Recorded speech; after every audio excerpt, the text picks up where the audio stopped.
দুনিয়াবি, হাসাহাসি, গিবাত, তিনোটা দিয়ে ভরা। আর এই জন্য কি হয় জানেন, ওয়াজ মাহফিলও এখন হেদায়েতের মার্কাজ থেকে এইটা শোডাউনে পরিণত হয়ে গেছে। বক্তা মঞ্চে উঠছে, যত হাসাইতে পারে, পাবলিক তো এমন বোকা আর পাগল, অচেতন মানুষ তো, যেই বক্তা হাসাইতে পারে একেবারে হ্যাঁ খুব ভিআইপি বক্তা। আবার যেই বক্তা উঠে নাচ গান থিয়েটার বাস্কোপের ব্যাপারে ভালো ভালো ভাবে মনোরঞ্জন দিতে পারে, চিত্ত বিনোদন দিতে পারে, হ্যাঁ বক্তা ঠিক আছে।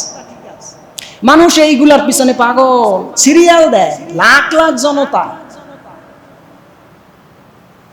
এজন্য ওয়াজের মঞ্চগুলি হেদায়েতের মূল মার্কাজ, কিন্তু এই জায়গায় হাসি ঠাট্টা তামাশা আর গীবাত করার কারণে ওয়াজের মঞ্চগুলি বর্তমান সোশ্যাল মিডিয়ার মাধ্যমে দেখা যায় এটা হাসি আর ঠাট্টা আর নাস্তিকদের প্রশ্ন করার জায়গা তুলে দিয়েছে। ঠিক কিনা বলো মুসলমান?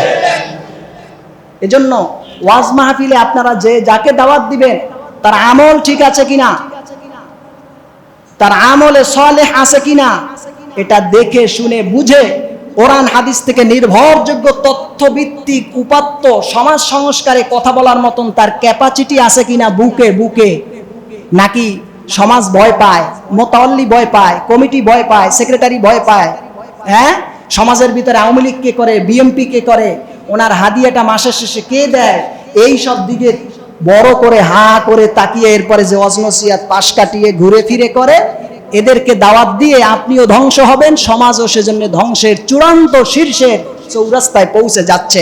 ঠিক কিনা বলেন মুসলমান?